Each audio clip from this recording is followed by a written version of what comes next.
High student, study science by Shubhankar চ্যানেলে তোমাদের স্বাগত।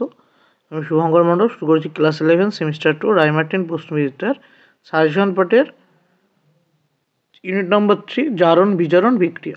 তার টপিক 1-এর 1 নম্বর প্রশ্ন থেকে। এর আগে অন্যান্য ভিডিও সলিউশন, অন্যান্য চ্যাপ্টার ভিডিও সলিউশন আপলোড করা রয়েছে। তারা দেখনি অবশ্যই প্লিজটিকে ভিডিওগুলো দেখে নেবে এবং ভালো লাগলে অবশ্যই চ্যানেলটিকে শেয়ার এবং সাবস্ক্রাইব করে দেবে এবং তোমার বন্ধুদের মধ্যে অবশ্যই শেয়ার করে দিও। দেখো প্রথম কোশ্চেন, 1 নম্বর প্রশ্ন কী বলেছে যে সত্য জারণ বিজারণ বিক্রিয়া কাকে বলে, প্রক্রিয়া বলতে কি বোঝায়, এই উদাহরণ সহ লেখো। এগুলো তোমাদের বইয়েই আছে, বইয়ে ডিরেক্টলি দেওয়া আছে। তো শত জারণ বিজারণ কাকে বলা হয়, বলে যে কোনো জারণ বিজারণ বিক্রিয়ায়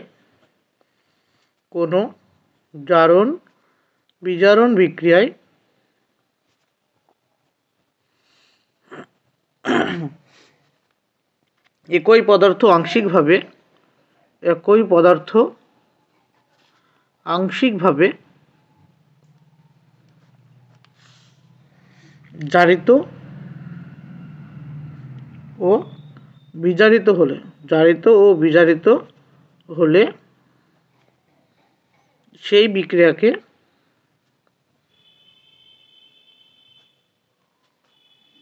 শত জারণ বিজারণ বিক্রিয়া বলে।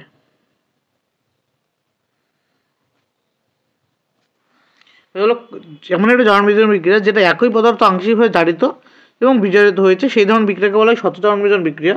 উদাহরণস্বরূপ আমরা কি নিতে পারি, যে পটাশিয়াম ক্লোরাইডকে যদি আমরা তীব্রভাবে উত্তপ্ত করি, KClO3কে যদি আমরা তীব্রভাবে উৎপন্ন করি, উত্তপ্ত করলে KCl যোগ O2 উৎপন্ন হবে। ব্যালেন্স করতে হলে এটা 2 দিয়ে 3 দিয়ে গুণ করলে ব্যালেন্স হয়ে যাবে। তো এই বিক্রিয়ায় দেখো বিক্রিয়ক একটাই, এখান থেকে একবার কি এসছে KCl এসছে এবং আরেকবার কি এসছে এখান থেকে O2 এসছে। তো এখান থেকে যে Cl এসছে, এখানে কি ও এর জারণ সংখ্যা বৃদ্ধি ঘটেছে, ও এর জারণ সংখ্যার বৃদ্ধি। কারণ কি ও এর জারণ সংখ্যা কত হবে, এখানে ও এর জারণ সংখ্যার বৃদ্ধি, কারণ 0 থেকে -2, এই -2 থেকে 0, এটা -2 ছিল, এখান থেকে কত 0 এসছে, তো জারণ সংখ্যা বৃদ্ধি হয়েছে। এবং Cl এর জারণ কত ছিল, এখানে +5, এখানে +5 দিয়ে কত এসছে না -1, Cl এর জারণ সংখ্যা কি হ্রাস হয়েছে, Cl এর জারণ সংখ্যার হ্রাস। তো একই পদার্থ থেকে একবার কি জারণ সংখ্যার হ্রাস এবং জারণ সংখ্যার বৃদ্ধি হচ্ছে, সেজন্য এই ধরনের বিক্রিয়াকে বলা হয় যে শত জারণ বিজারণ বিক্রিয়া। কোশ্চেন নম্বর 2-এর 1 কি দেখে দেখো, বলেছে CrO5 যৌগে Cr এর জারণ অবস্থা। আমরা যে আমাদের যে নিয়ম, অর্থাৎ যোগ পদ্ধতির যে নিয়ম জারণ সংখ্যা বের করার, সেই জারণ যোগ পদ্ধতিতে যদি আমরা যাই এটা CrO5 এর, তাহলে Cr এর ক্ষেত্রে আমরা কত ধরনের Cr এর x, তো x যোগ 5 গুণ -2, অক্সিজেনের -2 সমান 0। এখান থেকে কত হবে, x সমান +10। কিন্তু কারো জারণ সংখ্যা তো 8-এর বেশি হতে পারে না, 8 তো হতে পারে না, এখানে 10 হয়েছে, তো হবে না এটা জারণ সংখ্যা। তো এর যে পদ্ধতি সেটা আমাদের নর্মাল হয়ে যাবে না, এটা ব্যতিক্রমের মধ্যে পড়ে। অর্থাৎ এর জারণ সংখ্যা Cr এর জারণ সংখ্যা বের করতে হবে আমাদের Cr এর স্ট্রাকচার পদ্ধতি যেতে হয়। তো Cr এর স্ট্রাকচার, CrO5 স্ট্রাকচার কি, CrO5 স্ট্রাকচার হচ্ছে এইরকম স্ট্রাকচার, যেটাকে বলা হয় বাটারফ্লাই স্ট্রাকচার। এটা কি CrO5 এর স্ট্রাকচার। তো CrO5 এর যদি এই স্ট্রাকচার হয়, তবে Cr এর জারণ সংখ্যা কত হবে, আমরা ধরে নিলাম এবার কত, x Cr এর জারণ সংখ্যা যোগ Cr এর সাথে ডিরেক্টলি অ্যাটাচ অক্সিজেন কটা আছে, একটা না, Cr এর সাথে দ্বিবন্ধন দ্বারা যুক্ত আছে কটা, একটা, তাই 1 × -2 যোগ, আর বাদবাকি যে 4টে দেখো এগুলো কি বন্ধন আছে, এক বন্ধন আছে, কারণ Cr এর সাথে একটা বন্ধন দ্বারা যুক্ত, সেজন্য 4 × -1 = 0। কি বললাম, Cr এর সাথে ক্রোমিয়ামের সাথে দ্বিবন্ধন দ্বারা যুক্ত আছে একটা অক্সিজেন, তাই কি হলো একটা অক্সিজেনের জন্য -2, আর 4টে অক্সিজেন কি আছে এক বন্ধন, সেজন্য -1। তো x সমান কত আসলে এখান থেকে +6, অর্থাৎ Cr এর জারণ সংখ্যা কত, +6। নেক্সট 2 নম্বর, 2-এর 2 কি বলেছে যে CaOCl এর Cl পরমাণু দুটির জারণ সংখ্যা নির্ণয় করতে। তো এই Cl পরমাণু যোগে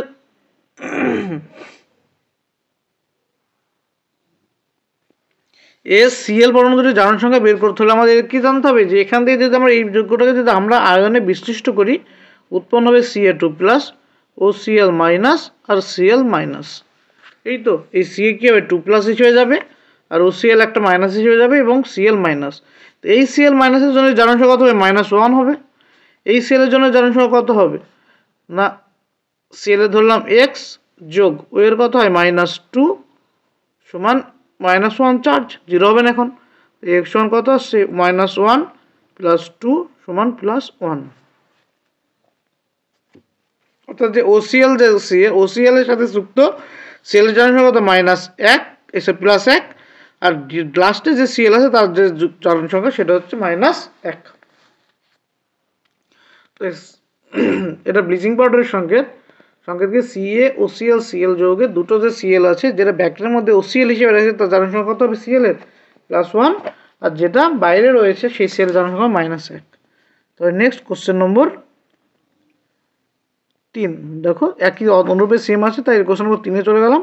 3 কি বলেছে Na N3 যৌগে n পরমাণু জারণ সংখ্যা কত N3 যৌগে কার n এর জারণ সংখ্যা বের করতে হবে। তো n এর জারণ সংখ্যা যদি আমরা x ধরি তো কটা n আছে 3টে n আছে 3x যোগ n এর জন্য কত হয় +1 সমান টোটাল যৌগটা নিউট্রাল 0। তো এখানে x সমান কত আসলো -1/3।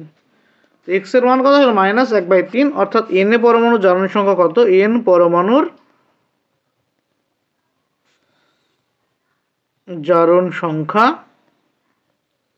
-1/3। নেক্সট কোশ্চেন নম্বর 3 এর 1 দেখো কি বলেছে Fe এই যে যৌগগুলো এই যৌগগুলো বলা হয় নন স্টয়চিওমেট্রিক যৌগ। এই যৌগগুলোর নাম কি না নন স্টয়চিওমেট্রিক যৌগ। নন স্টয়চিওমেট্রিক যৌগ কারণ কি কারণ এটা নর্মাল যে অনুপাত মানে এই যে কি আছে Fe আছে 0.94 সাথে 1 অক্সিজেন আছে একটা আর Fe আছে পুরো একটা নয়। তো এই যেগুলো নন স্টয়চিওমেট্রিক যৌগ এই জারণ সংখ্যা আমরা একইভাবে বের করি। তো যদি আমরা জারণ সংখ্যা কার Fe জারণ সংখ্যা বের করবো Fe জারণ সংখ্যা যদি ধরি x তো x গুণ কত 0.94 প্লাস অক্সিজেনের জন্য কত হয় -2 কটা অক্সিজেন একটা অক্সিজেন টোটাল যৌগ কি নিউট্রাল যৌগ। তো এখানে কত আসলো 0.94x = 2। তো x সমান কত আসছে 2/0.94 পয়েন্টের হলো 200 কত 200/94 থেকে ভাগলে কত হবে 294কে 2.12। তো এখানে অক্সিজেনের জারণ সংখ্যা কত না Fe এর জারণ সংখ্যা 2.12।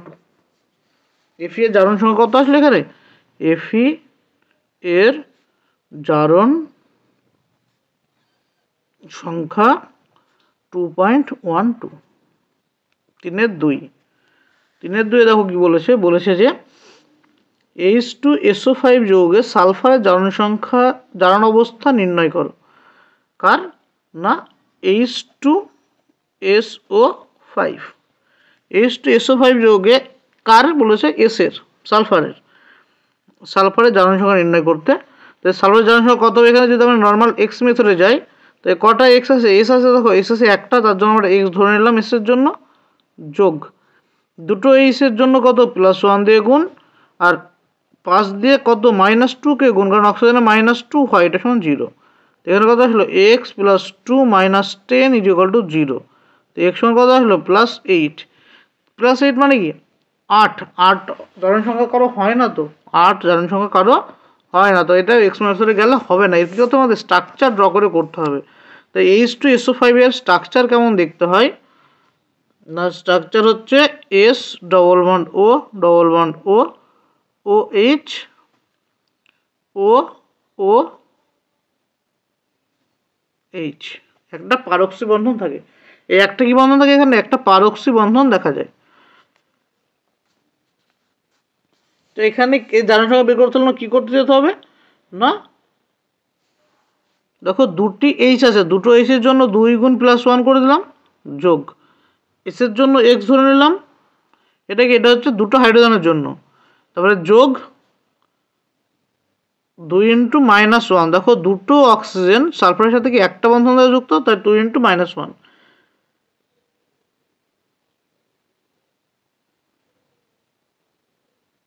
সরি, এটা কি, এটা হচ্ছে এই যে 2 × -1, এটা হচ্ছে ও বন্ধনের জন্য, ও বন্ধনে যুক্ত দুটো ইলেকট্রনের জন্য -1 দিয়ে গুণ, যোগ বাদ বাকি 3টে অক্সিজেন -2 দিয়ে গুণ, মানে অপর 3টে পরমাণুর অক্সিজেন পরমাণুর জন্য এটা সমান কত, 0। এখান থেকে কত আসছে, 2 + x -2 -6 = 0। এখানে 2 দিয়ে এটা ক্যান্সেল আউট হলো, x সমান কত আসলো, +6, অর্থাৎ x যে সালফার তার জারণ সংখ্যা কত হবে, +6। এটা হচ্ছে অ্যান্সার। এটা গেল কোশ্চেন নম্বর 3-এর 2-এর কোশ্চেন নম্বর। নেক্সট হচ্ছে 3-এর 3। 3-এ দেখো কি বলেছে, যে সোডিয়াম অ্যামালগাম NaJHG যৌগে Na এর জারণ সংখ্যা কত। Na এর সবসময় জারণ সংখ্যা কত হয়, +1 হয়। Na এর জারণ সংখ্যা সর্বদা +1 হয়, যেহেতু এটা ক্ষার ধাতু। এটা শর্তে দেওয়া ছিল, মানে উদাহরণে। Next question number 4। কোশ্চেন কি বলছে দেখো, অসমঞ্জন বিক্রিয়া কাকে বলে। অসমঞ্জন,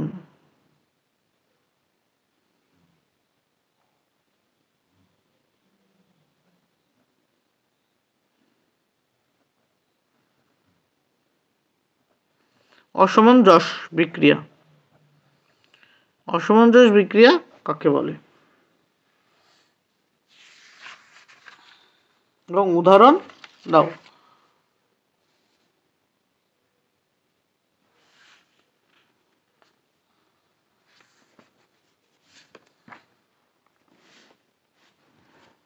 দেখো অসমঞ্জন বিক্রিয়া কাকে বলে, এটা তোমরা বই থেকে পড়তে পারবে, বইয়ে তোমাদের ডিরেক্ট দেওয়া আছে, বই থেকে একবার দেখে নেবে। এটা কি আছে তখন বলে দিচ্ছি, যে বলছে মধ্যবর্তী জারণ অবস্থায় থাকা কোনো মৌলযুক্ত পদার্থ, মধ্যবর্তী জারণ অবস্থায় থাকা কোনো মৌলযুক্ত পদার্থ যদি কোনো বিক্রিয়ায় একই সঙ্গে জারিত ও বিজারিত হয়ে দুটি ভিন্ন পদার্থ উৎপন্ন করে, যাদের একটিতে মৌলটির উচ্চতর জারণ অবস্থায় এবং অপরটিতে নিম্নতর জারণ অবস্থায় থাকে, তবে সেই বিক্রিয়াকে অসমঞ্জন বা ডিসপ্রপরশনেশন বিক্রিয়া বলা হয়। কি বললো যে কোনো একটা যৌগ যেমন Cl2 যদি কার সাথে বিক্রিয়া করে, NaOH এর সাথে বিক্রিয়া করে, তো কি তৈরি করে না NaOCl যোগ NaCl যোগ H2, এগুলো তৈরি করবে। তো Cl2 যদি কার সাথে, ক্ষারের সাথে বিক্রিয়া করে, এগুলো তৈরি হবে। এখানে ব্যালেন্স করার জন্য এটা 2 দিয়ে গুণ হয়ে যাবে। তো এই যে যৌগ বিক্রিয়াটা, এই বিক্রিয়ার ক্ষেত্রে Cl এর জারণ সংখ্যা কত, 0, Cl2 হিসেবে রয়েছে। এখানে NaOCl এর জারণ সংখ্যা কত হবে না, +1, এর জারণ সংখ্যা কত, -1। তো এই বিক্রিয়াটা ভালো করে দেখো, একটি পদার্থ যেটা Cl এর জারণ সংখ্যা কত ছিল, 0 ছিল। 0 থেকে এই Cl গঠিত এখানে দুটো যৌগ পেয়েছি আমরা আলাদা আলাদা, Cl গঠিত দুটো কি পেয়েছি, আলাদা আলাদা যৌগ আমরা পেয়েছি, যার মধ্যে কি একটিতে Cl এর জারণ সংখ্যা বেড়েছে, অপরটিতে Cl এর জারণ সংখ্যা কমেছে। সেটা যে 0 ছিল, 0 থেকে কি এসছে, একটা +1 এসছে, আর একটা 0 থেকে -1 এসছে। অর্থাৎ একবার কি জারণ সংখ্যা বৃদ্ধি ঘটবে, একবার এটা কি জারণ সংখ্যা বৃদ্ধি, আর একটা যৌগে জারণ সংখ্যার হ্রাস ঘটবে। কিন্তু আসছে দুটো কোথা থেকে, দুটোর মধ্যবর্তী জারণ সংখ্যা থেকে। এই ধরনের বিক্রিয়া বলা হয় অসমঞ্জন বিক্রিয়া। কি বিক্রিয়া বলা হয় এগুলোকে, অসমঞ্জন বিক্রিয়া। Next question 5-এর 1। 5-এর কি বলেছে, কি কম্প্রপরশনেশন,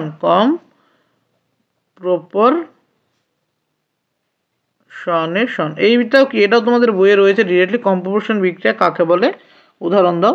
তো দেখো কম্প্রপরশন বিক্রিয়া কাকে বলে, বলছে যে বিক্রিয়ায়, মানে এর উল্টো বিক্রিয়াটা, মানে যে বিক্রিয়ায় দুটি বিক্রিয়ক যাদের মধ্যে একটি নির্দিষ্ট মৌল দুটি পৃথক জারণ স্তরে রয়েছে।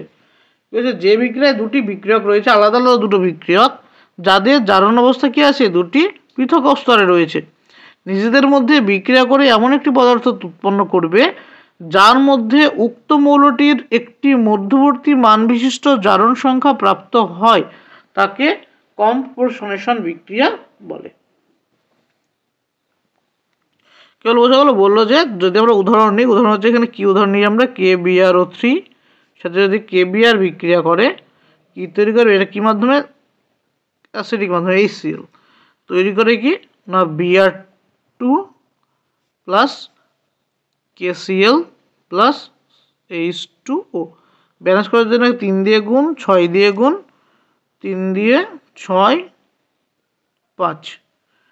এগুলো ব্যালেন্স করার জন্য এগুলো ডিজিট লাগাতে হবে, এগুলো স্টয়কিওমেট্রিক অনুপাত এগুলো। এই যে বিক্রিয়াটা হলো, এই বিক্রিয়া দেখো দুটো যৌগ, এটা KBrO3 আর KBr। তো KBrO3 যৌগে বিআর আছে, KBrও বিআর রয়েছে। এই দুজনের জারণ সংখ্যা কত? এখানে বিআরের জারণ সংখ্যা হচ্ছে +5, এখানে বিআরের জারণ সংখ্যা হচ্ছে -1। অর্থাৎ দুটো আলাদা আলাদা বিক্রিয়ক রয়েছে, সেই দুটো আলাদা আলাদা বিক্রিয়কের মধ্যে এমন একটি যৌগ, এমন একটি মৌল রয়েছে যেটি পৃথক পৃথক জারণ স্তরে রয়েছে, যেটি কি পৃথক পৃথক জারণ স্তরে রয়েছে। সেখান থেকে একটি বিক্রিয়াজাত পদার্থ তৈরি করবে যার জারণ সংখ্যা বা জারণ স্তর ওই দুটি বিক্রিয়কের জারণের মাঝামাঝি অবস্থায় হবে। এর জারণ সংখ্যা তো 0 বিআর2। তো এখান থেকে দেখো +5 থেকে জারণ সংখ্যার কী হচ্ছে, এটা হ্রাস ঘটেছে, আর এটা -1 থেকে জারণ সংখ্যার বৃদ্ধি ঘটে 0 হয়েছে। এটা কি বৃদ্ধি, একটা কি জারণ সংখ্যার হ্রাস ঘটেছে, আর একটা কেসে কি জারণ সংখ্যার বৃদ্ধি ঘটেছে। তো এই যে বিক্রিয়াটা, এই ধরনের বিক্রিয়াকে বলা হয় কম্পোজিশন বিক্রিয়া। নেক্সট 5-2 কি আছে দেখো, নেক্সট 5-2 বলেছে যে HClO4 এ Cl এর জারণ সংখ্যা নির্ণয় করো। HClO4 যৌগে কার জারণ সংখ্যা? Cl এর জারণ সংখ্যা বের করতে হবে। Cl এর জারণ সংখ্যা যদি আমরা x ধরে নিতে পারি, তো x হলে কত হয় বের দেখো, H এর কত +1 হয়, প্লাস Cl একটা আছে x, প্লাস 4টে অক্সিজেন যেটা -2 = 0। তো +1 প্লাস x -8 = 0, x - 7 = 0, x = +7। তো HCl যৌগে Cl এর জারণ সংখ্যা কত? +7। নেক্সট কোশ্চেন হচ্ছে 6-1।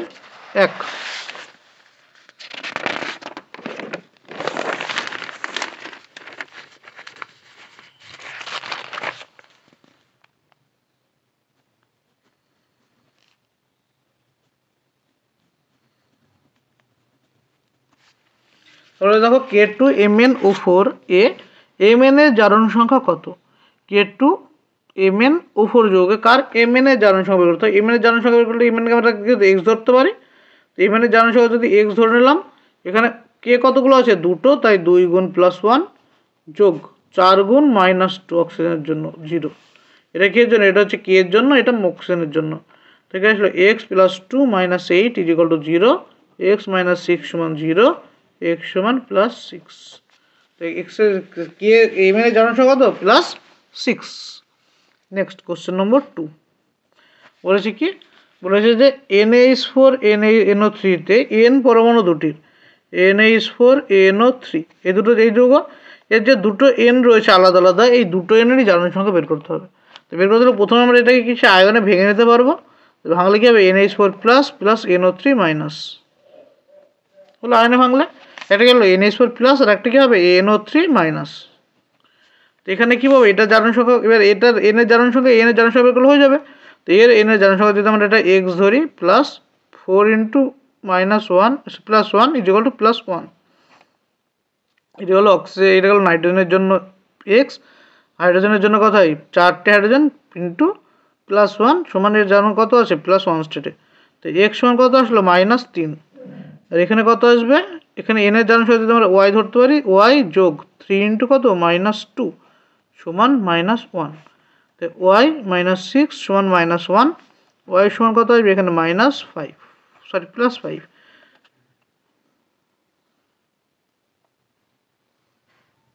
+5। তবে দুটো এনে জানার সময় কত কত আসলো? একটা আসলো -3 আর একটা আসলো +5।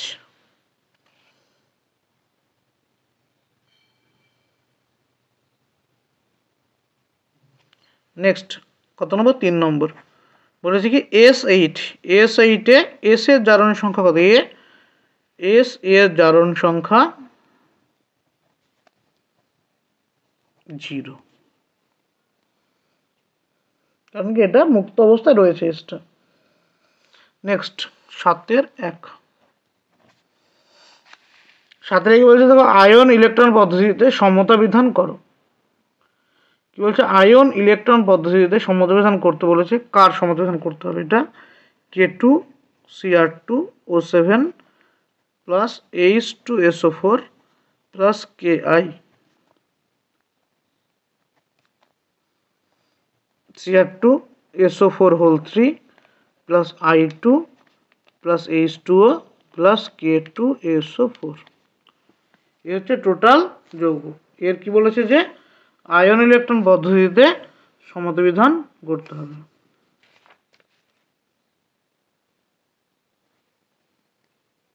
আয়ন ইলেকট্রন পদ্ধতিতে ব্যালেন্স করাটা স্টেপ বাই স্টেপ আমাদের করতে হয়। প্রথম স্টেপ কি? প্রথম স্টেপে যদি বিক্রিয়াটা আয়নে বিশ্লিষ্ট করে না দেওয়া থাকে, অর্থাৎ আণবিক আকারে দেওয়া থাকে, ফার্স্ট কাজ হচ্ছে আমাদের বিক্রিয়াটিকে আয়ন আকারে লিখে নেওয়া। তো এই বিক্রিয়াটার আমরা কি লিখবো? ফার্স্ট লিখবো আয়নীয় আকারে লিখে পাই, আয়নীয় আকারে লিখে পাই। তো এই বিক্রিয়াটা আয়ন আকারে যদি আমরা লিখি কি পাবো? পাবো হচ্ছে Cr2O7 2- plus H plus plus I minus. এখানে যে এটাকে ভাঙলে কী পাবে? এটাকে ভাঙলে পাবো K প্লাস এবং 2K প্লাস এবং Cr3 এই Cr2O7 2- এখানে K প্লাস এগুলো কি? এগুলো জারণ সংখ্যার কোনো পরিবর্তন হচ্ছে না। তো এইগুলো হচ্ছে স্পেকট্রেটর আয়ন, এগুলোকে আমরা বাদ দিয়ে আয়ন ইলেকট্রন সমীকরণ লেখা হয়। এগুলো কী করতে হয়? বাদ দিয়ে কি লিখতে হয়? আয়ন ইলেকট্রনের সমীকরণ। এখানে কী পাবো? এটা দেখো Cr3 প্লাস পাবো প্লাস I2। আর কিছু লেখার এদিকে দরকার নেই। আয়নে ভাঙলে আমরা এইটুকু লিখতে পারবো। তোমরা ইচ্ছা হলে এটা জল আকারে লিখতে পারো, H2 এদিকে থাকবে একটা ব্যালেন্স করার পর। এই গেল প্রথম স্টেপ, মানে প্রথম স্টেপ আয়নীয় আকারে লিখতে হবে। সেকেন্ড স্টেপ কি? সেকেন্ড স্টেপ হচ্ছে এই বিক্রিয়ার জারণ অর্ধবিক্রিয়া এবং বিজারণ অর্ধবিক্রিয়াকে শনাক্তকরণ করতে হবে, identification of redox half reaction. তাই প্রথমটা আমরা লিখলাম কি? জারণ অর্ধবিক্রিয়া, জারণ অর্ধবিক্রিয়া। তো এখানে কোন বিক্রিয়াটা জারণ বিক্রিয়া? একটা কিছু দেখো, এখানে Cr2O7 থেকে Cr3 এসছে একটা, আর একটা হচ্ছে I- থেকে I2। I- থেকে I2 মানে কি? ইলেকট্রন ছেড়েছে, অর্থাৎ এটা জারণ বিক্রিয়া করেছে। এর জারণ অর্ধবিক্রিয়া কোনটা? I- থেকে I2।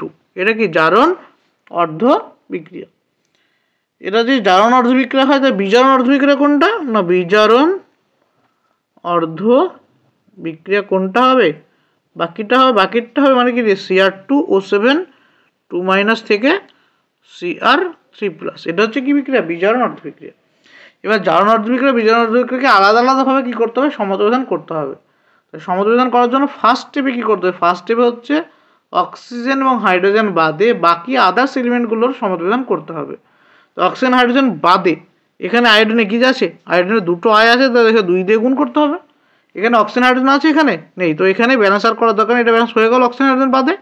তারপরে করতে হবে কী ব্যালেন্স করতে হবে? না, ইলেকট্রন ব্যালেন্স বা আদান ব্যালেন্স। তো আদান ব্যালেন্স করার জন্য আমরা কি করব? এখানে দেখো, আদান ব্যালেন্স করার জন্য এখানে কি এসছে? এদিকে দুটো মাইনাস চার্জ না, 2 × I2-, এর মাইনাস কটা চার্জ? এখানে দুটো মাইনাস। এর আদান ব্যালেন্স করার জন্য এদিকে দুটো ইলেকট্রন দিয়ে গুণ করতে হবে। আদান ব্যালেন্স মানে দুই দিকে ইলেকট্রনের চার্জটা সমান করতে হবে, মানে মাইনাস চার্জ প্লাস চার্জকে সমান করতে হবে। তো এইখানে ব্যালেন্স ইলেকট্রন দেওয়ার আগে কী ছিল? দেখো, এখানে দুটো মাইনাস ছিল, এদিকে মাইনাস ছিল না। তো এদিকে দুটো মাইনাস ইলেকট্রন দিয়ে গুণ করলে ইলেকট্রন হবে 2-। তো এটা আমাদের ব্যালেন্স কমপ্লিট, ওটা হলো 1 নম্বর বিক্রিয়া। আর 2 নম্বর বিক্রিয়া ব্যালেন্স করতে হলে ফার্স্ট স্টেপ কী বলেছিলাম? অক্সিজেন হাইড্রোজেন বাদে বাকিগুলোকে ব্যালেন্স করা। অক্সিজেন হাইড্রোজেন বাদে কি আছে? দেখো, Cr আছে। Crকে যদি আমরা ব্যালেন্স করি কি আসবে? এটা Cr2Cr3 প্লাস, কারণ এদিকে দুটো Cr ছিল, এদিকে দুটো Cr করতে হলো। ফার্স্ট স্টেপ গেল কি? অক্সিজেন হাইড্রোজেন বাদে Cr এর ব্যালেন্স। সেকেন্ড স্টেপে কি আছে? অক্সিজেনকে ব্যালেন্স করার জন্য যদি বিক্রিয়া অ্যাসিডিক মাধ্যমে হয়, যদি কী মাধ্যমে হয়? অ্যাসিডিক মাধ্যমে হয়। এই বিক্রিয়া কি H+ রয়েছে, মানে এটা কী মাধ্যমে? অ্যাসিডিক মাধ্যমে বিক্রিয়া। তো যেহেতু এটা অ্যাসিডিক মাধ্যমে বিক্রিয়া, তাই এর অ্যাসিড ব্যালেন্স করার জন্য যেদিকে অক্সিজেন কম আছে, তো Cr2O7 2- থেকে যেদিকে কী আছে? দেখো, অক্সিজেন কম। অক্সিজেন কোন দিকে কম? এইদিকে অক্সিজেন কম, এইদিকে তো 7টা অক্সিজেন আছে। যেদিকে অক্সিজেন কম, তার অক্সিজেন ব্যালেন্স করার জন্য সেই দিকে জল দিয়ে গুণ করতে হবে। তাই 7H2 হয়ে গেল এদিকে। তো এদিকে যখন আমি 7H2 করে দিলাম, তো অক্সিজেন ব্যালেন্স হয়ে গেছে। অক্সিজেন ব্যালেন্স হয়ে যাবে, কিন্তু এবারে দিকে দেখো হাইড্রোজেন 14টা হয়ে গেছে না? তো এদিকে হাইড্রোজেন ব্যালেন্স করার জন্য 14H+ করতে হবে, অর্থাৎ 14খানা এদিকে হাইড্রোজেন যোগ করতে হবে H+ রূপে। তো এই পর্যন্ত দেখো, এই লাইন পর্যন্ত কি কি ব্যালেন্স হয়েছে? অক্সিজেন, হাইড্রোজেন, আদার্স এলিমেন্ট সব কিছু ব্যালেন্স হয়ে গেছে, শুধুমাত্র ব্যালেন্স হয়নি কোনটা, আধানের ব্যালেন্স করা হয়নি।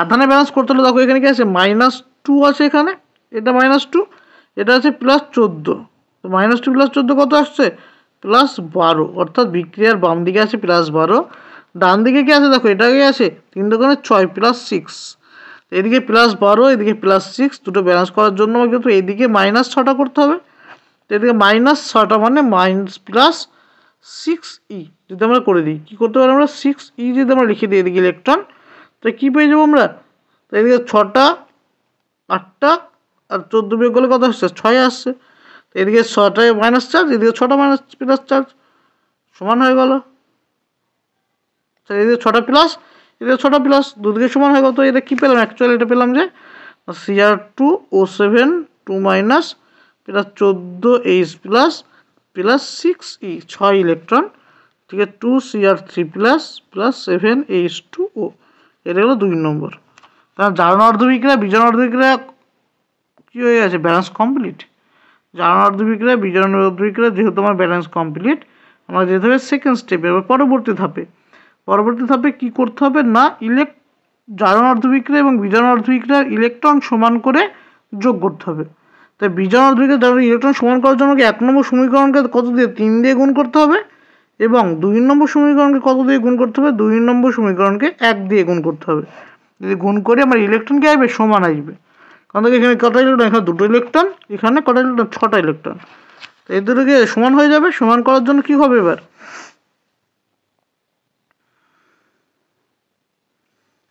6i মাইনাস প্লাস তীর চিহ্ন 3i2 প্লাস 6e, এদিকে কত আসলো না 1 দিয়ে গুণ, Cr2O7 2 minus +14H plus +6e তীর চিহ্ন 2Cr3 প্লাস +7H2O। এবার কি হচ্ছে, যোগ করলে দেখো এদিকেও 6টা ইলেকট্রন, এইদিকেও 6টা ইলেকট্রন, ইলেকট্রন দুই দিকে ক্যান্সেল আউট, তো পড়ে থাকলো কি 6i মাইনাস প্লাস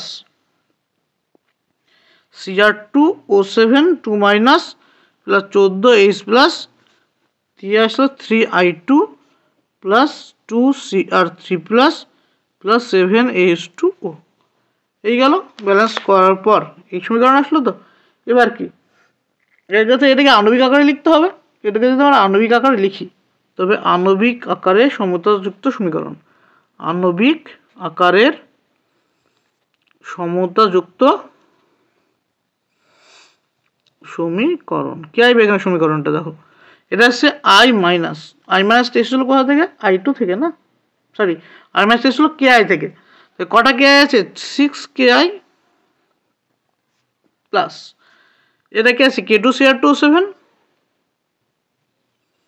প্লাস এখানে দেখো 14টা H প্লাস, আর আছে 14টা H কোথা থেকে আসলে H2SO4 থেকে, এখনো H2SO4 দুটো H প্লাস লাগে, তাই এটা কি হয়ে যাবে 7H2SO4। টোটাল হাইড্রোজেনের সংখ্যা চেঞ্জ করলে হবে না, আমি 14 H2SO4 লিখতে পারবো না এখানে, সমান দেখো আসছে i2 3i2 যোগ এখানে দেখো এটা Cr3 প্লাস এসছিল কোথা থেকে না Cr2SO4 হোল 3, তবে কি আসছে Cr2SO4 হোল 3। তো এখানে যে 2 গুণ, এটা 2 গুণ করার দরকার নেই, কারণ দুটো শেয়ার তো হয়ে গেল, এখন শেয়ার তো দুটো ছিল, যোগ 7H2O।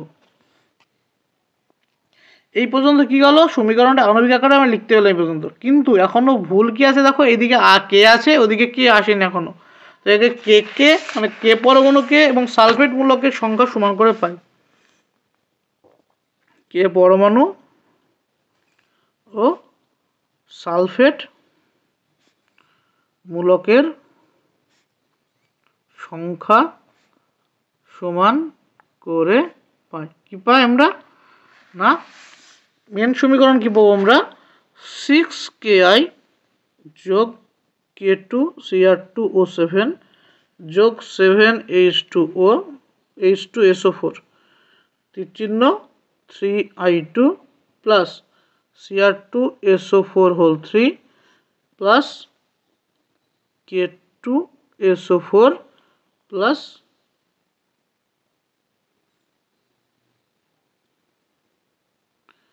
7H2O। এই গেল আমাদের লাস্ট ফাইনাল সমীকরণ। এবং এটাকে আমরা এখানে তীরচিহ্ন দিয়ে সমান চিহ্ন দিয়ে দিতে পারি। তীরচিহ্ন দিলেও ভুল নেই, আমি সমান চিহ্ন দিয়ে দেবো, যেহেতু ব্যালেন্স হয়ে গেছে। এ হচ্ছে ফাইনাল সমীকরণ।